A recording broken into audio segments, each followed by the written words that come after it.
Welcome back to another episode of MotoGP Mac, and today we're going to talk about the upcoming race in Catalunya. Now, before we go any further, here is the schedule for Friday. Here is the schedule for Saturday.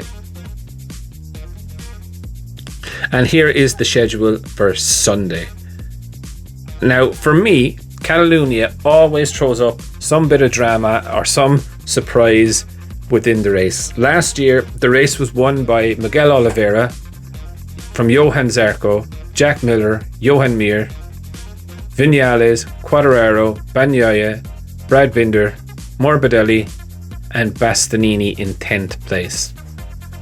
Marquez crashed out, Rossi crashed out, Pol Espargaro crashed out, and Aleix Espargaro also did crash out. But the biggest drama, I suppose, within that whole race was when Quartararo's had an issue with his suit, and he had to open the suit to release his chest protector, but when he did that, he couldn't get it back closed again, and was riding around the laps in a dangerous state, in my view. Do you know what I mean? He had his open skin. If something happened, the bike seized or whatever, you know, it would not have been a nice scene.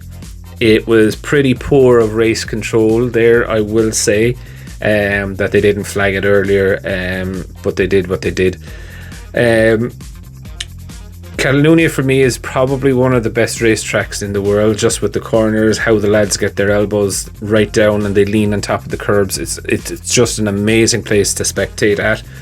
Definitely recommend it if you go there, or to go there if you have not been to a MotoGP race. It's one of the easiest tracks to get in and out of and get buses to and from Barcelona city itself. This weekend, I do expect a really big weekend from the two Suzuki boys. I think they need it after last weekend. I don't think you can count out Fabio, especially with the corners. And the last corner again is not so slow coming out onto the straight, so they won't be as murdered coming down the straight. I would like to see Bezzecchi do well this weekend to build on the momentum of last weekend.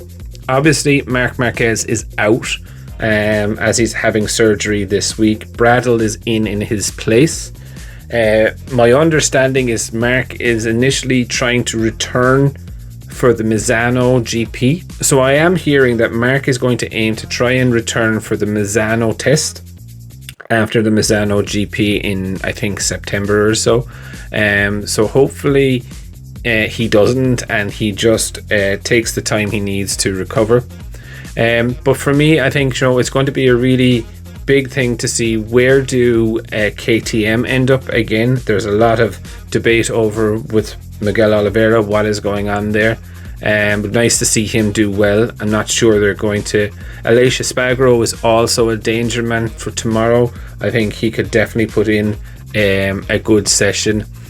But one person that I would like to see try and get things underneath him is Bastianini, and try and get those back on track. I personally would love to see Bastianini versus Bagnaia versus Quartararo in a head-to-head and see exactly what happens. So tomorrow I am actually going to go for Bastianini to be my fastest man at the end of Friday practice. Love to know who you think is going to be fastest. Leave it in the comments below, and I'll be back again tomorrow or after the second practice. I hope you liked today's video, and if you want to see my face, there is two conditions. Either I get to 5,000 subscribers, or else I get to host on Keith Ewan's Crash.net podcast. So let's make it happen. If you want to see my face, thank you for watching. Until the next video, Mac out.